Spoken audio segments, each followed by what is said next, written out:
What is up, everybody? Jay Nell here with my UFC's first event on ESPN's new streaming service recap and Manny Paquiao versus Adrian Broner recap. Big fight night last night. So that's 8 fights I have to talk about. So I'm only going to really break down the main events of both. So my bad, y'all, but let's go ahead and get into it. So I did 7 predictions on the UFC event because there were 6 main card fights and I did the main event of the prelims. I got 5 out of 7, y'all. Let's get into it. First, on the main event of the prelims, I chose Donald Cerrone to beat Alexander Hernandez, and he did.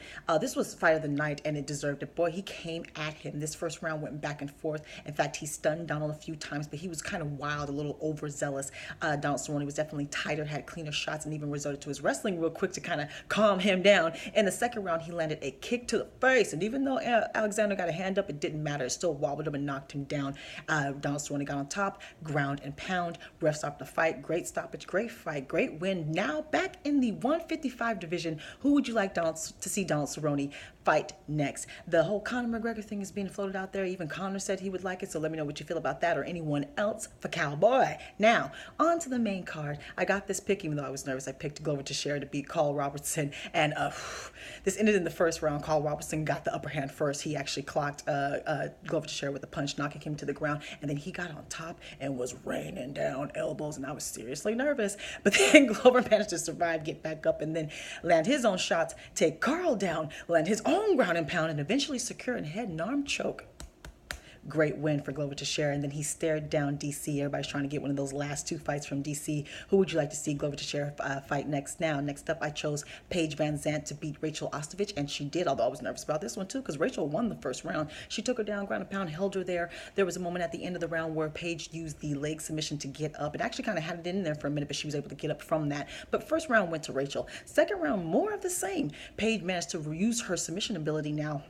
And you can tell she used to win her fights with just simply out hustling, and now that skill is coming up. So she used the submission to get a better position. She went for the armbar belly down, and in securing it belly down, her body came down on her arm, like her whole body came down on Rachel's arm, and Rachel tapped immediately. She said she heard a pop, and you could tell something might be wrong with her arm. So let me know if there's something wrong with Rachel Ostovich's arm. And who would you like to see Paige Van Zandt fight next? It's ended in the second round. Like I said, this is a great win for her after 1 year and 2 surgeries off. Now, next up, I got this pick as well. I chose Joseph Benavidez to beat Dustin Ortiz, and he did. This was a 3-round unanimous decision, and I totally agree.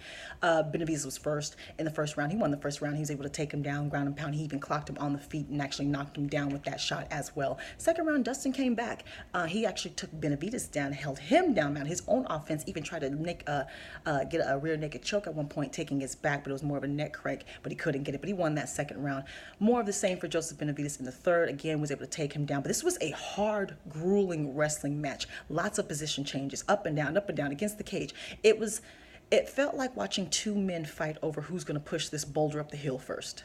Like just grunt. You heard him grunting the whole time. You know what I mean? So it was a hard match.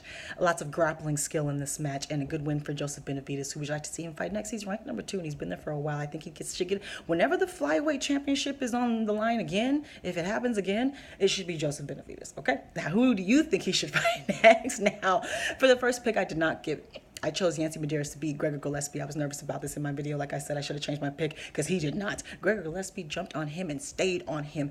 Yancy had no space. He couldn't even really get off a shot standing. He was just simply fighting off the takedown, fighting off the cage, trying to get up, fighting off the takedown, fighting off the cage, and trying to get up, all while taking shots and trying not to take more shots from Gregor Gillespie. This ended in the very end of the second round. More of the same. Gregor had him down, ground and pound. And it seemed like when Yancy heard that 10-second clack, clack, clack, that he just kind of covered up and decided to ride it out. But you can't do that when someone is raining down shots on top of you. You still have to move. You still have to try to improve your position. He didn't. He just kind of sat there and covered up.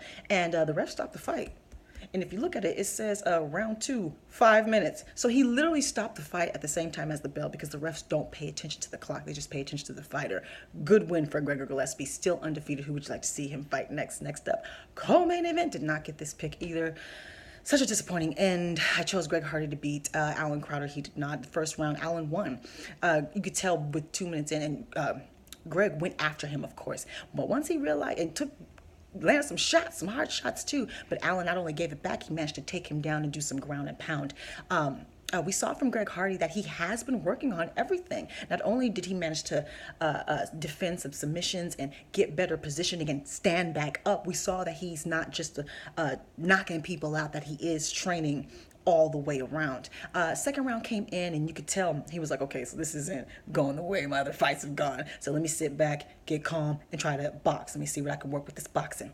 And I think he was winning. He was landing more shots than Allen was. And so Allen was like, okay, let me disrupt your personality. Let me start talking some trash. He put his hands down, and Allen just started talking trash.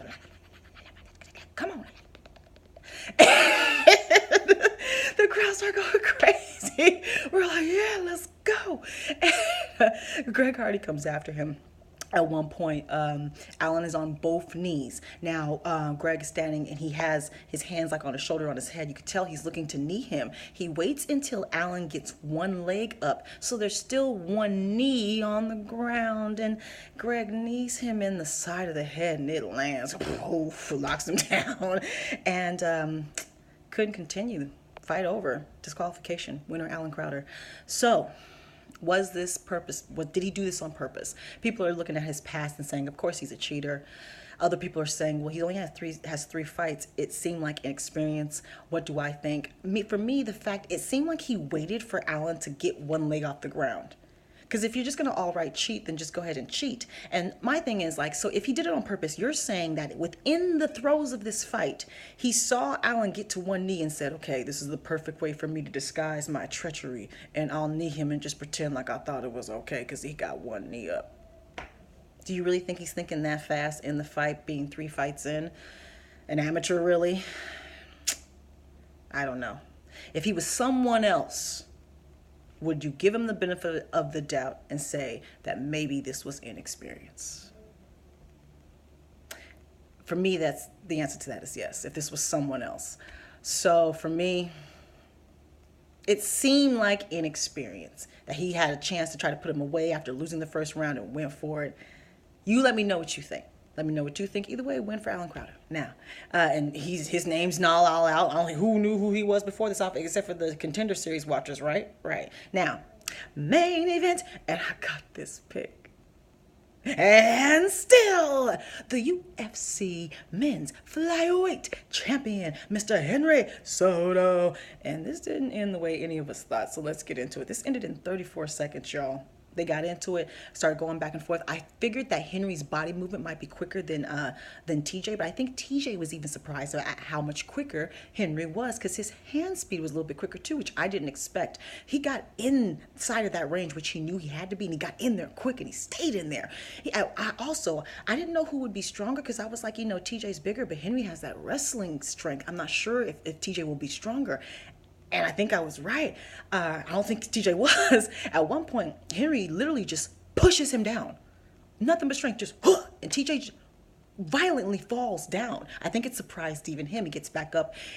Henry's, again, immediately in his range and in his face, and he clips TJ, stuns him. And now he's clipping TJ, and TJ's a scammer. He's good at scrambling, y'all. So he's getting up and getting down, getting up and getting down. He's moving and trying to get out of it.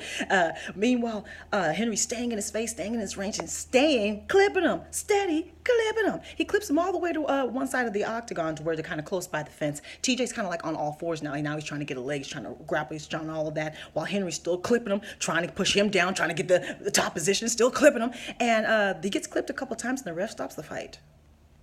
And TJ didn't seem like he was out of it. Yes, he was hurt. And DC, the whole time, I was kind of disappointed. He kept saying this was a good stoppage because TJ was definitely hurt. The fights don't stop just because someone gets hurt.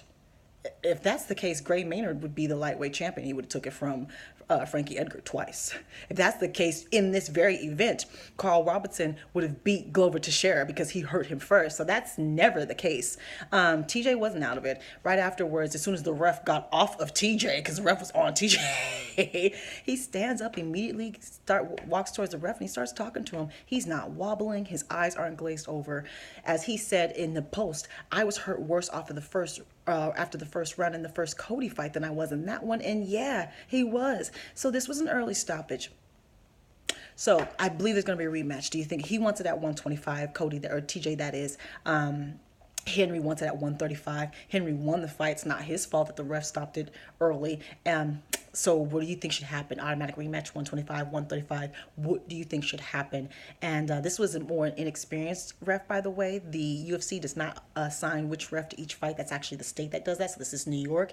And yeah, there was more experienced refs on the card that should have been on this fight. But again, as I always say, better early than late. We are upset when the ref stops it early, but we are furious when they stop it late because you're putting a fighter's life literally in danger. So there's that.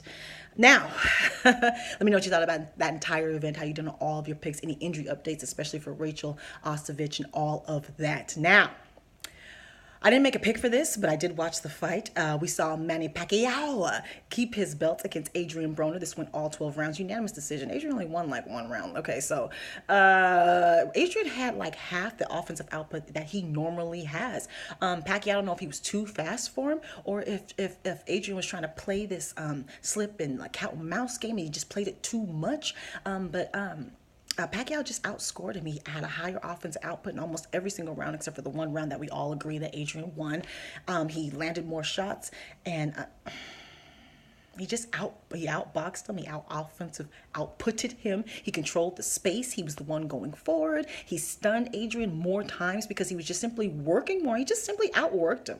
So I don't understand why afterwards Adrian Brody was all pissed off like he got robbed. I got robbed. Y'all knew I won that fight. Most of his punches were slipping off. Okay, so a lot of the punches were slipping off and didn't hit clean. That is true. But if one guy's punches are not hitting clean and slipping off and the other guy's not throwing any punches at all, then the guy with the slippery punches still wins. Come on, Adrian. You had half the offensive output than you normally have, your average. Why, I don't know. And then the one round where you did work, you won. You have no one to blame but yourself. I don't know why you had all that attitude. I don't understand. I hope you saw I hope you went back and saw the match and came down to earth. So who do you think Pacquiao should fight next? Everyone's teasing another Floyd Mayweather fight. Let me know what y'all think. Okay. Follow me on Facebook, Twitter, and Instagram where I will have 50-second recaps and predictions. And I'm on Snapchat now. Talk to me, subscribe, like, talk to me. Take care, and goodbye.